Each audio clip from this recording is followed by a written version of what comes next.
아부다비에서 우크라이나와 러시아 대표단이 러시아의 우크라이나 전쟁 종식을 위한 첫 번째 협상을 진행하는 동안 훨씬 더 중요한 협상이 그만큼 공개적이거나 시끄럽지 않게 진행됐습니다. 미국, 중국, 러시아의 지도자인 도널드 트럼프, 시진핑, 블라디미르 푸틴은 동시에 별도의 협상을 진행하며 러시아의 우크라이나 전쟁, 도널드 트럼프의 평화협의회, 이란 상황, 그리고 무역 및 제재 문제에 대해 논의했습니다. 흥미로운 점은 도널드 트럼프가 이미 중국의 러시아산 석유 대신 미국산과 베네수엘라산 석유를 제한하고 있다는 것입니다. 그리고 그는 이제 러시아라는 낡은 짐승을 버리고 둘이서만 운명을 결정할 때가 됐다고 암시하고 있습니다. 하지만 시진핑은 여전히 블라디미르 푸틴에게 군사협력을 강화하자고 제안하고 있습니다. 하지만 우리에게 중요한 것은 이런 세 지도자의 협상 속에서 갑자기 아부다비에서의 협상이 예상치 못한 돌파구를 가져올 수 있다는 발표가 나왔다는 점입니다. 그렇다면 트럼프, 푸틴, 시진핑은 무엇을 논의했고 어떤 내용이 비공개로 남았을까요?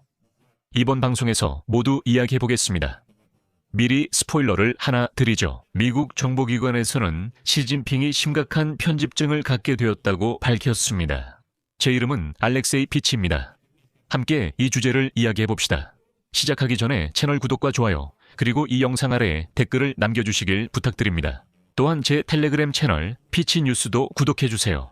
링크는 이 영상 설명란에 있습니다. 거기에는 이 유튜브 채널을 후원할 수 있는 플랫폼과 계좌 정보도 있습니다. 여러분의 후원이나 유료 구독으로 채널 운영을 지원하실 수 있습니다. 여러분의 지원에 진심으로 감사드립니다. 자, 오늘 2월 4일 에는 두 번의 중요한 전화통화가 있었습니다.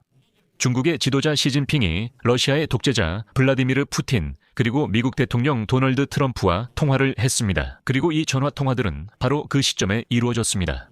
아부다비에서 우크라이나, 미국, 러시아 대표단이 러시아의 우크라이나 전쟁 종식을 위한 이틀간의 협상을 진행하고 있었기 때문입니다.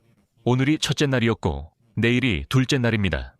가장 먼저 나온 소식은 중국의 지도자 시진핑이 2월 4일 러시아의 독재자 블라디미르 푸틴과 화상통화를 했다는 것이었습니다. 이 대화는 오늘 아부다비에서 열린 우크라이나 러시아 협상과 동시에 진행됐으며 사우스 차이나 모닝 포스트가 처음 보도했습니다. 이번 통화는 올해 들어 블라디미르 푸틴과 시진핑이 처음으로 나눈 대화였으며 양측 모두 전 세계적인 지정학적 긴장이 고조되는 가운데 전략적 협력을 강화하려는 의지를 보였습니다. 그리고 보도에 따르면 시진핑은 중국과 러시아의 관계가 올바른 궤도에 있으며 양국이 관계 발전을 위한 거대한 계획이 필요하다고 밝혔습니다. 푸틴은 이에 대해 시진핑에게 중러 관계가 전 세계적인 혼란 속에서 안정화 요인이라고 말했습니다. 러시아 독재자 블라디미르 푸틴의 보좌관 유리 우샤코프는 푸틴과 시진핑의 비공개 회담이 1시간 반 동안 진행됐다고 밝혔습니다. 그리고 대화 중에 푸틴과 시진핑은 양국 관계 발전에 대해 논의했습니다. 여기서는 관료적인 표현이 나올 수 있으니 양해 부탁드립니다. 국제 문제에도 주목했고 외교부와 국방부 간의 협의가 필요하다는 데 동의했으며 부처 간의 협력을 강화하기로 했습니다. 또한 이러한 전문적인 대화를 활성화하기로 합의했고 전략적 파트너십이 건설적인 성격을 띠며 제3자를 겨냥한 것이 아님을 확인했습니다. 시진핑은 푸틴에게 올해 상반기에 중국을 방문해달라고 제안했습니다.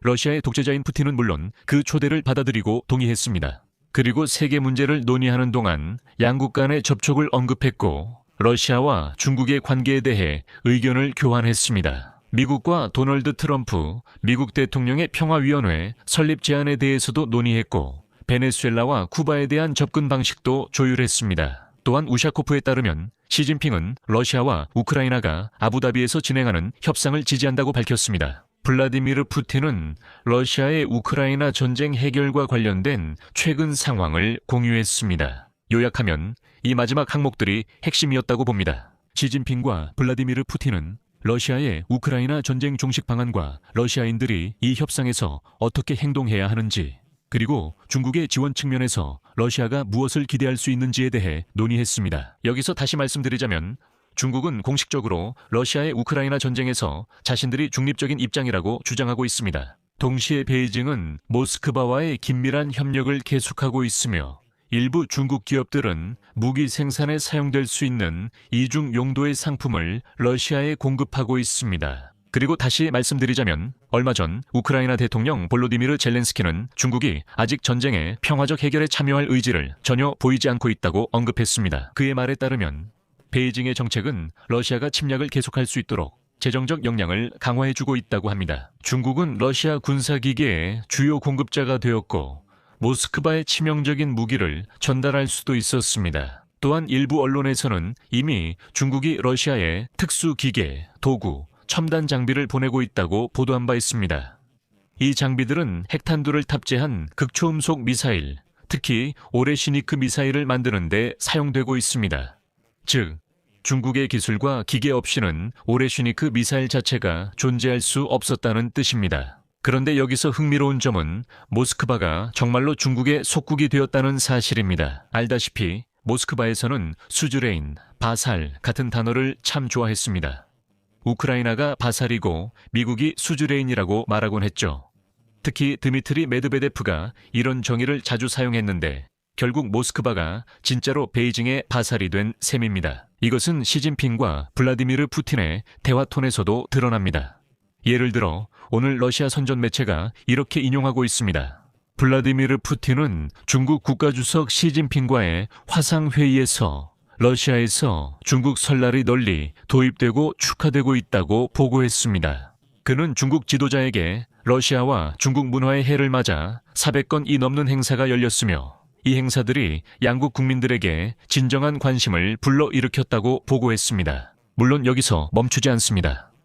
특히 며칠 내로 모스크바와 다른 러시아 도시들에서 다시 한번 중국 설날이 성대하게 기념될 것입니다. 블라디미르 푸틴은 이것이 우리에게 좋은 전통이 되었다고 언급했습니다. 그는 또한 시진핑과의 소통 날짜가 상징적임을 언급하며 중국 설날이 시작될 때 직접적으로 교류하는 전통이 계속되는 것을 기쁘게 생각한다고 강조했습니다. 더욱이 중국 민속 달력에서 이렇게 상징적인 날의 말입니다. 오늘은 봄이 시작되는 입춘으로 이 시기부터 추위가 물러가고 자연의 새로운 순환과 갱신이 찾아온다고 블라디미르 푸틴은 말했습니다.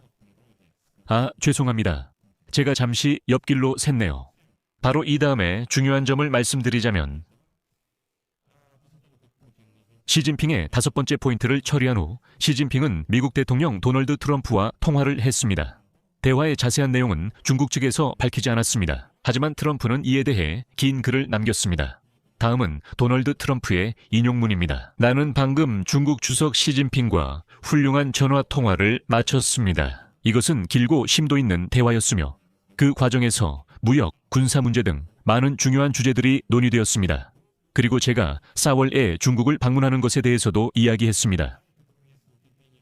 타이완, 러시아와 우크라이나 간의 전쟁, 그리고 현재 이란과 관련된 상황에 대해서도 논의했습니다. 중국이 미국에서 석유와 가스를 구매하는 문제, 그리고 중국이 추가로 농산물을 구매하는 문제, 특히 이번 시즌에 대두 구매량을 2천만 톤까지 늘리는 방안에 대해서도 논의했습니다. 그리고 그들은 다음 시즌에는 2,500만 톤을 구매하기로 약속했습니다. 항공기 엔진 공급과 그 외에도 정말 많은 주제들이 논의되었습니다. 중국과의 모든 관계는 매우 긍정적입니다. 중국과의 관계는 매우 좋으며 우리 모두가 얼마나 중요한 책임을 지고 있는지 잘 이해하고 있습니다. 그리고 제 대통령 임기 3년 동안 시진핑 주석님과 중국 인민공화국과의 협력에서 많은 긍정적인 성과가 있을 것이라고 믿습니다. 여기서 바로 말씀드리자면 도널드 트럼프는 시진핑을 대통령이라고 부릅니다. 이상하게 들릴 수 있지만 그는 그렇게 부릅니다. 하지만 미국 정보기관은 이런 접촉을 별로 반기지 않는 것 같습니다. 미국 정보기관의 평가에 따르면 시진핑은 최근 몇 년 동안 극심한 편집증에 시달리고 있다고 합니다. 1월 말 그는 부패 혐의로 2명의 고위 장성을 해임했는데 그중 한 명은 군에서 시진핑 다음으로 높은 위치에 있던 장위샤 상장이었습니다. 중국 인민해방군에 대한 대규모 숙청의 결과 이 군대는 사실상 최고 지휘부가 없는 상태로 남게 되었습니다. 시진핑의 이러한 행동 뒤에는 뚜렷한 이유가 보이지 않습니다. 그래서 정보기관의 의견에 따르면 이러한 행동은 편집증, 정치적 경쟁자로부터 자신을 보호하려는 시도 또는 군대 내 부패를 근절하려는 진심 어린 의지로 설명될 수 있습니다. 이에 대해 뉴욕타임스 인용문을 소개하겠습니다. 주변에 적이 가득하다는 것은 독재자가 세상을 바라보는 일반적인 시각이며 이런 사람은 자신의 권력에 가장 큰 위협이 되는 존재로 야당이나 반체제 인사가 아니라 오히려 가장 가까운 측근들을 생각합니다. 제2차 세계대전 이후 통계를 보면 전체 지도자의 23%가 나라에서 쫓겨나거나 감옥에 가거나 살해당했지만 독재자의 경우 이 비율이 69%에 달합니다. 독재자가 되면 편집증에 시달릴 수밖에 없습니다. 끊임없이 위험에 노출되어 있고 주변 사람들은 항상 속이고 있으며 누가 진정으로 충성하는지 누가 거짓말을 하는지 결코 알 수 없습니다. 이런 체제에서는 고위 군 지도부에 대한 숙청이 흔한 일입니다. 전반적으로 이런 맥락에서 아부다비에서 진행 중인 이틀째 협상 결과를 지켜보는 것이 흥미로울 것입니다. 오늘은 분명히 몇 가지 기술적인 사안들이 논의된 것으로 보입니다. 참고로 이 주제에 대해 오늘 아부다비 협상 결과를 다룬 별도의 방송이 있습니다. 꼭 시청해 보시기 바랍니다. 그리고 시진핑, 트럼프, 푸틴 간의 이러한 접촉들은 분명히 러시아의 우크라이나 전쟁 종식을 위한 협상 논리와 맞닿아 있습니다. 그래서 여기서 말을 줄이겠습니다. 여러분의 의견과 결론을 이 방송 아래 댓글로 남겨주시고 채널 구독과 알림 설정 그리고 좋아요도 잊지 마세요. 그리고 이 방송이 여러분께 흥미롭고 유익했다면 영상 설명에 있는 링크와 계좌로 후원해 주실 수 있습니다. 이상입니다. 모두 건강 조심하시고 안녕히 계세요.